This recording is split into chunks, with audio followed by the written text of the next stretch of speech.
Shri Venkateswara gold తాకట్టులో ఉన్న మీ బంగారాన్ని విడిపించి కొనబడును.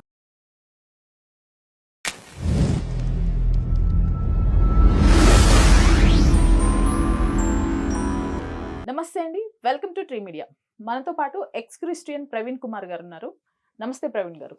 నమస్కారం మేడం. ఇప్పుడు క్రిస్మస్ గురించి మాట్లాడుకుందామండి. మెయిన్ గా అసలు మనం ఈ ఎపిసోడ్ క్రిస్మస్ స్పెషల్ అనుకున్నాం కాబట్టి అవును. అసలు బైబిల్లో ఎక్కడ క్రిస్మస్ గురించి చర్చ లేదు. లేదా ఇంత పెద్ద ఎత్తున క్రిస్మస్ సెలబ్రేషన్స్ జరుగుతున్నాయి అంటే అసలు ఏ పర్పస్ మీద ఈ క్రిస్మస్ అనే దానిపైన మీకేమైనా ఐడియా ఉందా? అంటే బైబుల్లో ఉంటే మనకు ఐడియా ఉండేది. Okay. అసలు ఈ క్రిస్మస్ లో బైబుల్లో ఉన్నటువంటి పండుగలు వీళ్ళు చేయరు. పస్కా పండగ, కొన్ని పండుగలు ఉంటాయి, అవి వీళ్ళు చేయరు. అసలు ఈ క్రైస్తవము యేసు ఖచ్చితంగా డిసెంబర్ 25 పుట్టాడు అనడానికి ప్రపంచంలో ఎక్కడ ఏ ఆధారాలు లేవు. కొన్ని దేశాలలో ఈ క్రిస్మస్ పూర్తిగా బ్యాన్ చేసేసారు. బైబిల్ బ్యాన్ చేశారు.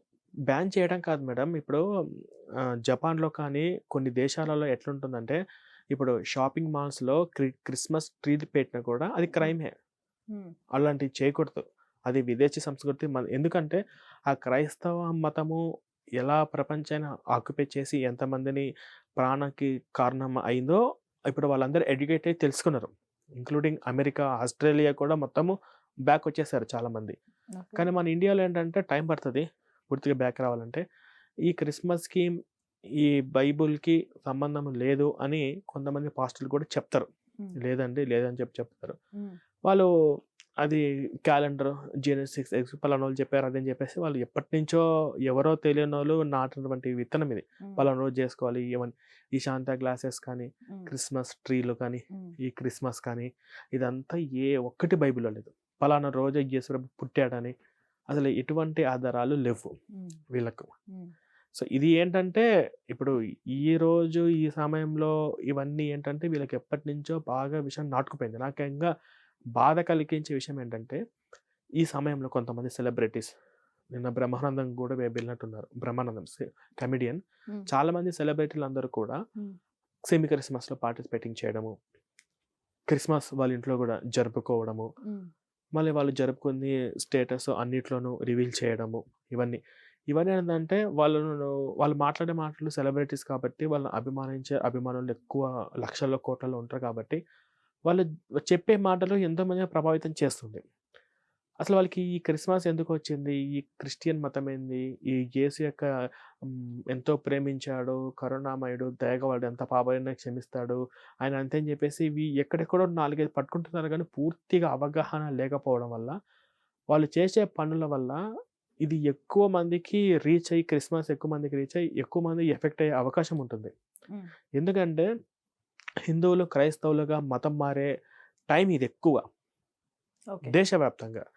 ఈ month December month semi Christmas అని, క్రిస్మస్ గేమ్స్ అని చెప్పి క్రిస్మస్కు సెలబ్రిటీలను ఎంపీలను సినిమా సెలబ్రిటీలను పిలిపించి వాళ్ళ చర్చిలో చేసుకోవడము, పలానా వాళ్ళు వస్తున్నారు కదా అని చెప్పేసి పిల్లలందరూ కూడా హిందువులందరూ కూడా ఆ చర్చిలోకి వెళ్ళడము, వెళ్ళిన తర్వాత అక్కడ ఫ్రెండ్షిప్ ఒక బాండింగ్ లాంటివి ఏర్పాటు చేసి అక్కడ ఆ అట్మాస్ఫియర్ అలవాటు చేపించి వాళ్ళకి ఏదో గిఫ్ట్లు అని చెప్పి ఆశ చూపించి ఆ తర్వాత రాబోయే జనరేషన్ మొత్తం కూడా ఆ చర్చికి బానిస. అంత ఈజీగా మళ్ళీ ఈ ఉచ్చులోంచి బయటికి రాలేము. కాబట్టి ఇవన్నీ వాళ్ళకి తెలుసా తెలియకనా ఈ దీంట్లో అందరూ పార్టిసిపేటింగ్ చేసి సమాజాన్ని భ్రష్టు పట్టించే విధంగా ఉందని చెప్పేసి ఇందులో ఎటువంటి డౌట్ లేదు. ఇంతమంది పెద్ద పోలీస్ డిపార్ట్మెంట్లు కూడా ఇందులో ఇన్వాల్వ్ అవుతుంటారు. కానీ ఇదే క్రిస్టియన్స్, ఇదే పాస్టర్లు వినాయక చవితి గెస్ట్గా పిలిస్తే రారు కదా. శ్రీకృష్ణాష్టమి, శ్రీరామనవమి ఏదైనా కళ్యాణం చేసేటప్పుడు వీళ్ళేమి రారు కదా. సీతారాముల కళ్యాణం చేస్తే వీళ్ళేమి రారు కదా.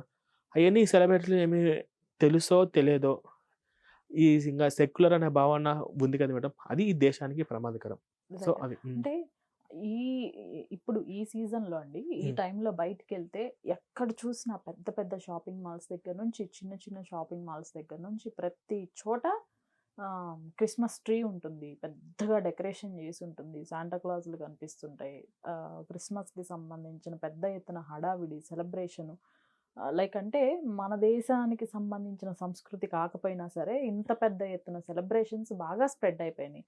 దానితో పాటు యాక్చువల్గా మనం ఏ ప్రసాదం ఇచ్చినా కూడా తీసుకోరు. బట్ ఇక్కడ వచ్చేసేసరికి వీళ్ళ ప్రసాదం కేకా అండి.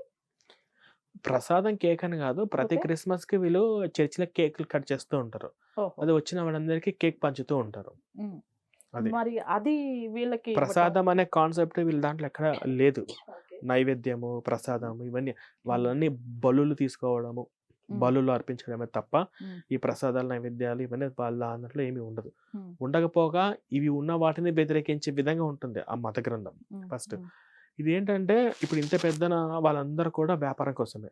వాళ్ళ క్రిస్మస్ ట్రీ పెట్టి హ్మ్. కస్టమర్స్‌ని అట్రాక్ట్ చేసుకోవడం కోసమే. హ్మ్. చాలా షాపింగ్ మాల్స్ కూడా. ఓకే. అది. ఇంగా ఈ సమయంలో ఎక్కువగా కేకులు అమ్ముడుపోతాయి. తర్వాత ఈ సమయంలో ఎక్కువగా వాళ్ళు శాంతా గ్లాసెస్ అవన్నీ చెప్పేసి అన్నీ దాంట్లో పెడుతున్నారు. హ్మ్. సో, ఇదేందంటే అదే ఇంక టైం పడతది రియలైజ్ అవ్వడానికి. కాకపోతే ఈ సమయంలో ముఖ్యంగా ఈ డిసెంబర్ మాసంలోనే స్ట్రాంగ్‌గా ఉండాల్సిన అవసరం ఉంది. హ్మ్. అది. ఇప్పుడు స్కూల్ విషయాలకొద్దామండి. హ్మ్. స్కూల్‌కి సంబంధించి కూడా క్రిస్మస్ సెలబ్రేషన్స్ అని జెప్పేసి మీ పిల్లల్ని వైట్ డ్రెస్‌లో పంపియండి. రెడ్ డ్రెస్‌లో శాంటా క్లాస్ లాగా రెడీ అయ్యి పంపండి అని హ్మ్. కొన్ని నోటిఫికేషన్స్ పంపిస్తూ ఉంటారు. అవును. మరి దానికెలా రియాక్ట్ అవ్వాలి మనం? రియాక్ట్ అవ్వాలంటే మేడం, ఇప్పుడు మా పిల్లల్ని మీరు మతం మారుస్తున్నారని చెప్పేసి పేరెంట్స్ ఎళ్లి గట్టిగా మాట్లాడితే, టీసీ తీసుకొని ఆ పిల్లల్ని తీసుకొని వేరే స్కూల్‌లో జాయిన్ చేపిస్తే, ఆ తర్వాత వాళ్ళకి భయమనేది వస్తుంది. అంటే వాళ్ళు ఈవెన్ ఏమంటారంటే హిందూ స్కూల్స్‌లో గూడా అదే అలానే ఉన్నాయి కదా! ఇప్పుడు అన్నీ మా ఇంటి దగ్గర పక్క స్కూల్‌లో కూడా వాళ్ళు జింగిల్ బెల్ అని చెప్పి డాన్స్‌లేపిస్తున్నారు. ఇలాంటి స్కూల్ పిల్లల చేత చేపిస్తున్నారు. హ్మ్. ఇక్కడ నేను హ్మ్. కూకట్పల్లిలో కూడా స్కూల్స్ అన్నీ చూసాను. వాళ్ళేమంటారంటే, "మేము ప్రతి పండగ చేస్తాము. పిల్లలందరికీ అన్ని పండుగల గురించి తెలియాలి" హ్మ్. అంటారు. హ్మ్. స్కూల్స్ అన్నీ కూడా సెక్యులర్ అన్న భావనలో నడుస్తుంది. కొన్ని కొన్ని సార్లు మనము ఏమి చేయనటువంటి పరిస్థితి. ఇప్పుడు ఓకే. మత మార్పిడి ఇప్పుడు మొన్న మీరు చూసారు. అమ్మ, నాన్న ఈక్వల్ టు యేసుక్రీస్తు. అవును. యేసుక్రీస్తు అన్న, అక్క, చెల్లి అని చెప్పేసి. అది స్కూల్‌లో బయటపడింది. బయట కాలేజ్‌లో పడిన ఒక అక్కడ లెక్చరర్ బై రాసినట్టున్నారు. మామూలుగా స్టూడెంట్స్‌కి, స్కూల్ పిల్లలకి, కాలేజీ పిల్లలకి ఎవ్వరికీ మొబైల్స్ అలో ఉండవు స్కూల్‌లో, కాలేజీలో కూడా. బయట పెట్టిపోవాలి, బయట దిగదు. ఆ సమయంలో అక్కడ ఒక అబ్బాయి ఉన్నాడు కాబట్టి, సమయానికి మొబైల్‌లో రికార్డ్ చేసేగాడు సరిపోయింది. అలాంటి ఆఫ్ రికార్డ్ చాలా జరుగుతున్నాయి స్కూల్‌లో. హ్మ్. అందుకే నేను మీకు స్టార్టింగ్‌లో చెప్పాను. తల్లిదండ్రులు, పిల్లలు జాగ్రత్త. అందులో కాన్సెప్ట్ రాసాను. పిల్లల్ని ఎలా మారుస్తారు? ఎక్కడెక్కడ ఇలా వ్యూహాలు స్కూల్‌లో ప్లాన్ చేస్తారు. ఇవి తెలుసుకోండి అని చెప్పేసి నేను అందులో రాసానన్నమాట పుస్తకంలో. కాబట్టి ప్రతి పేరెంట్స్ కూడా ముఖ్యంగా పిల్లలకు ఈ హిందూ ధర్మం గొప్పతనము, విలువలు మాత్రమే కాకుండా, ఆ పాషాండ మతంలో ఉన్నటువంటి ఆ మతాల్లో ఉన్నటువంటి లోపాలు, వాళ్ళు చేస్తున్నటువంటి ఈ మతమరుపు పరంగా జరగబోయే నష్టాల గురించి కూడా తల్లిదండ్రులు ఖచ్చితంగా పిల్లలకు చెప్తూనే ఉండాలి. ముఖ్యంగా ఈ టైంలో కూడా. హ్మ్. స్కూల్‌లో చేస్తున్నారు, ఎలా చేస్తున్నారు? ఏం చేస్తున్నారు? యేసురబ్బు నమ్మకం అంటున్నారా?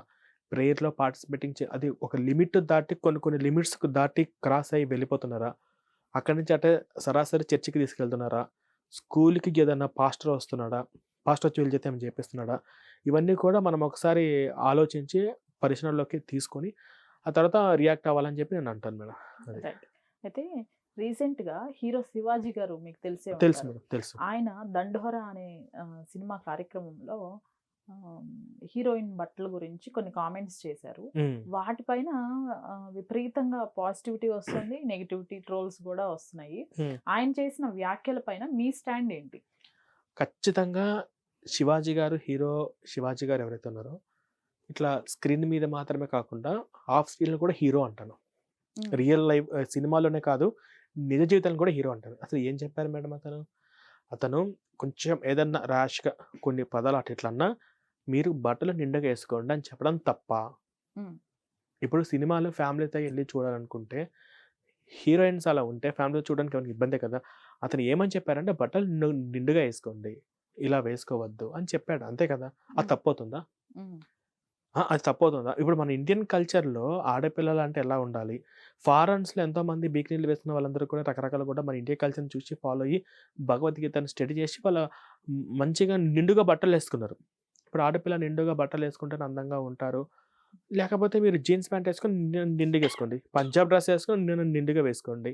శారీ కట్టుకున్న అదే నిండుగా ఇలాంటి పొట్టి పొట్టి బట్టలు వేసుకొని, ఇలా చేస్తూ సమాజాన్ని మళ్ళీ అబ్బాయిలకి ఏదో ఫీలింగొచ్చిందని ఎవరికైనా ఏదో ఒకటొస్తది. ఇప్పుడు మనం ఒక షాపింగ్ మాల్స్‌లో ఒక హీరోయిన్ చూడంగానే అందరూ మీద పడ్డారు అంటుంటారు. హ్మ్. ఆమె సాధారణంగా చీరతో వచ్చింటే ఒక రెస్పెక్ట్ ఉండేది. ఆమె వేసిన డ్రెస్ వల్ల ఆమెకు అలా జరిగిందని చెప్పి నేను అంటున్నాను మేడం. సరే అది బయటికి అది ఎలా వెళ్తుందేమో కానీ అలాగా చాలామంది హీరోయిన్స్ కొంతమంది నిండుగా వేసుకొని వస్తే వాళ్ళకి అట్లాంటి ఏం జరగలేదు. సో అది ఈ విషయంలో నా స్టాండ్ కంప్లీట్గా శివాజీ గారు మాత్రమే కరెక్ట్.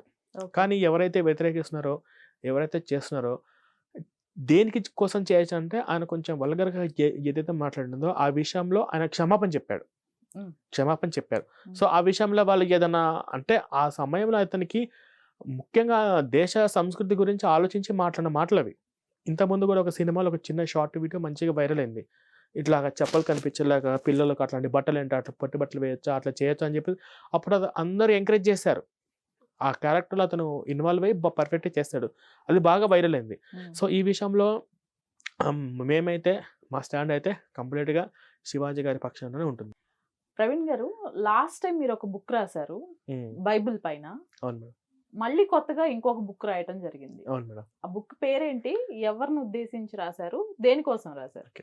ఫస్ట్ వచ్చేసి నేను రాసిన బుక్లెట్ ఓ క్రైస్తవుడా మేలుకో. ఓకే. అంటే అది నా క్రైస్తవుల కోసం నేను రాశాను. క్రైస్తవుల కోసమే ఉద్దేశించి నేను రాశాను. అంటే క్రైస్తవులందరూ చర్చికి వెళ్తారు కాబట్టి ఆ బైబిల్లో ఉన్నటువంటి రిఫరెన్స్ వాళ్ళకి అర్థమవుతాయి కాబట్టి పాస్టర్లు చెప్పే క్రిస్టియానిటీ ప్రిన్సిపల్స్ ఏవైతే ఉన్నాయో ఆ రిఫరెన్స్ అవి అబద్ధాలు ఇవి నిజాలు అనేటట్టుగా నేను వాటికి అర్థాలు అందరికీ అర్థమయ్యే రీతిలో నేను రాశాను. అది క్రిస్టియన్స్ని ఉద్దేశించి మాత్రమే నేను రాశాను ఆ బుక్లెట్. ఆ బుక్లెట్ మీద డిబేట్లు జరిగింది, చర్చలు జరిగినాయి, పోలీస్ స్టేషన్లో కంప్లైంట్ ఇచ్చారు, పోలీస్ స్టేషన్ వరకు కూడా వెళ్ళింది, మొత్తం చదివారు. పాత బుక్ కొత్త బుక్? పాత బుక్. కొత్త బుక్ నిన్ననే రిలీజ్ అయింది. పాత బుక్ వరంగల్లో కేసు అయింది. ఒక చర్చిలో ఉన్న వాళ్ళు కొంతమంది కలిసి బుక్లెట్ మీద కేసు పెట్టారు. కేసు పెడితే వాళ్ళు బైబిల్ తీసుకొని రెండు పక్కన పెట్టుకుని బైబిల్లో లేనివి రాశారా అని చెప్పేసి వాళ్ళు ఒక మధ్యాహ్నం వరకు మొత్తం టెస్ట్ చేశారు. చేసిన తర్వాత లేదమ్మా ఈ బైబిల్ చట్టపరంగా అతనికి హక్కు ఉంది, ఉన్నాయి రాశారు, లేనివి ఏం రాయలేదు, అతను డిబేట్ చేసి మీరు ఏదైనా తేల్చుకోండి, ఈ కేసు మేము తీసుకోమమ్మా అని చెప్పి కూడా వెనక్కి వెళ్ళిపోయారు. తర్వాత డిబేట్ చేశారు. జాన్ పాల్ అని చెప్పేసి ఆన్లైన్లో 2-3 చేశారు, ఆఫ్లైన్లో కూడా చాలా మంది చేశారు స్క్రీన్లో. వాళ్ళు ఎవ్వరు కూడా నేను బైబిల్లో లేనివి ప్రవీణ్ రాశాడు ఇది తప్పు అని చెప్పేసి వాళ్ళు ఎవరు కూడా ప్రూఫ్ చేయలేకపోయారు. కాబట్టి ఆ పుస్తకం బాగా సక్సెస్ అయింది క్రిస్టియానిటీలో. బట్ ఇప్పుడు నేను రాసినటువంటి ఇంకొక కొత్త బుక్ ఏంటంటే క్రిస్టియానిటీ ఎఫెక్ట్, క్రైస్తవం యొక్క ప్రభావము. ఇది ముఖ్యంగా 99% హిందువులను మాత్రమే ఉద్దేశించి నేను తీశాను. ఇంకొంతమంది వాళ్ళ ఆత్మకథను చదివినట్టు విధంగా క్రైస్తవులకి నేను వాళ్ళకి అర్థమయ్యే విధంగా నేను రాశాను. అంటే ఈ పుస్తకంలో ఏముంటుంది అంటే బైబిల్ రిఫరెన్సెస్ ఏముండవు. అసలు హిందువులు ఏమాత్రం క్రైస్తవం టచ్ లేకపోయినా, ఎప్పుడు చర్చికి వెళ్ళకపోయినా, క్రైస్తవులు స్నేహితులు ఉన్నా కూడా ఆ క్రైస్తవులు మాట్లాడే భాష ఏంటి, అసలు క్రైస్తవులు ఫాలో అయ్యే వాళ్ళ మైండ్ సెట్ ఎలా ఉంటుంది, ఆ మైండ్ సెట్లో పాస్టర్ లెక్క ఆలోచనలు ఎలాగుంటాయి, వాడు మాట్లాడితే ఆ మాటలు దొంద అర్ధ వైఖరి తీసుకొస్తాయి. అవి కొంతమందికి అర్థం కాదు. ఇప్పుడు బూదిగంతమ్మ వరకు మా దేవుడు సువార్త చేయమన్నాడు అంటే కొన్ని అర్థం కావు. అసలు ఏంటి పదాలు కొత్తగా వింటుంటారు. రక్తంతో కార్చారు, మా దేవుడు ఇలాగా మారు మనసు పొందండి, మేము మతం మార్చడానికి రాలేదు, మేము నిజమైన దేవుని ప్రచారం, ఇలాంటి కొన్ని చెప్తుంటారు. విగ్రహార్థనం చేయొద్దు అంటే మన హిందూ దేవుల విగ్రహాలు అవమానిస్తున్నారు అనే విషయాలు కూడా కొంతమంది హిందువులకు తెలియదు. ఇప్పుడు ఓకే, కానీ అసలు ఏమాత్రము క్రైస్తవ అనుభవము కొంచెం ఉన్నా కూడా వాళ్ళు మాట్లాడే మాటలకు అసలైన అర్థం ఏంటి, అసలు వాళ్ళు మాట్లాడే ఆ భాష ఏంటి అనేది ఇంకా సామాన్యమైన హిందువులకు అందరికీ అర్థమయ్యే రీతిలో ఈ పుస్తకం అనేది రాయడం అనేది జరిగింది. అది ఓకే. కానీ ఇప్పుడు లాస్ట్ బుక్ లో వచ్చేసి మొత్తం అంతా బైబిల్ రిఫరెన్సెస్ ఉంటాయి. ఈ బుక్ లో అసలు కంప్లీట్ బైబిల్ రిఫరెన్స్ అనేది ఏమీ లేదు. మరి ఈ బుక్ యొక్క అసలు ముఖ్య ఉద్దేశం ఏంటి? ముఖ్య ఉద్దేశం ఏంటంటే క్రైస్తవమైన ఆ మతంలోకి వెళ్ళిన తర్వాత అతను ఎన్ని విధాలుగా అతని మైండ్ మారుతుంది. మొదటి దశ ఏంటి, రెండవ దశ ఏంటి, మూడవ దశ ఏంటి, నాలుగో దశ ఏంటి, ఆ మతంలోకి వెళ్ళిన తర్వాత ఆ మనిషి ఏమేం కోల్పోతాడు, దేశభక్తి, వివేకం, జ్ఞానం, సంస్కృతి ఇవన్నీ ఏమేమి కోల్పోతాడు, ఇవన్నీ కూడా విత్ రిఫరెన్స్ అన్ని ఆధారాలతో సహా నేను ఎవరైనా క్రిస్టియానిటీ ఫ్రెండ్స్ ఉన్నా వాళ్ళకి అర్థమైపోతుంది, ప్రవీణ్ అన్నది రాసింది కరెక్టే అని చెప్పేసి అర్థమైపోతుంది. అట్లాగా తర్వాత క్రైస్తవుల దృష్టిలో నరకమైంది, పరలోకమైంది అంటే వాళ్ళ దృష్టిలో ఎవరెవరు పరలోకానికి వెళ్తారు, ఎవరెవరు నరకలోకానికి వెళ్తారు. అంటే ఇది ఏంటంటే ఒక రకమైనటువంటి చెప్పాలంటే క్రైస్తవ మతము బాగా పీక్స్లోకి వెళ్ళారు అంటే వాళ్ళు తీవ్ర స్థాయి పిచ్చి ఎర్రగడ్డ మెంటల్ హాస్పిటల్ కూడా సరిపోదు, అంత పిచ్చి. ఇప్పుడు ఫర్ ఎగ్జాంపుల్ మీరు కొన్ని వీడియోలు చూస్తున్నారు, గ్యాస్ అయిపోయింది, యేసు ప్రభుకు ప్రార్థన చేశాను, గ్యాస్ తీసుకొని వచ్చేసాడు, మా ఇంట్లో కూర చేయాలి, యేసు ప్రభుకు ప్రార్థన చేశాను, 2 దూతలను పంపించి మా ఇంట్లో వంట చేశాడు. ఓకే, మా పాస్టర్ గారు ఖర్చీపుతో నాకు టచ్ అద్భుతాలు జరిగినాయి. వీళ్ళందరూ కూడా క్రైస్తవమైన ఈ మతంలో పీక్స్‌కి వెళ్ళిన వాళ్ళు. అల్టిమేట్‌గా ఇలా పిచ్చి ఎన్ని దశలలో ఉంటుంది? ఆ పిచ్చి ఏ దశలలో వాళ్ళు ఎలా ప్రవర్తిస్తారు అనేవి 4 దశలకు సంబంధించినటువంటి అద్భుతమైనటువంటి వివరణ నా పుస్తకంలో ఇచ్చాను. అది. ఓకే. అసలు క్రైస్తవం, క్రిస్టియానిటీ ఎఫెక్ట్, క్రైస్తవం అనేది ఇవన్నీ కూడా మీరు ప్రపంచంలో ఏ ఇంటర్నెట్ గానీ, ఏఐలో కానీ ఇటువంటి ఇన్ఫర్మేషన్ మీకు దొరకదు. హ్మ్.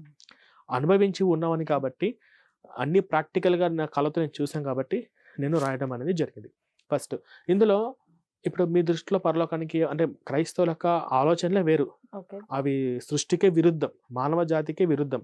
చాలా ప్రమాదకరం కూడా. హ్మ్. ఇప్పుడు హిందువులు అనుకో మేడం, ఎవరెవరు పరలోకానికి వెళ్తారు, ఎవరెవరు నరకలోకానికి వెళ్తారంటే, వాళ్ళు చేసుకున్న పాప పుణ్యాలను బట్టి, వాళ్ళు చేసుకున్నటువంటి పాపాలు, పుణ్యాలు దాన్ని బట్టి పరలోకం, నరకలోకం డిసైడ్ అవుతది. హ్మ్. అది కూడా శాశ్వతం కాదు.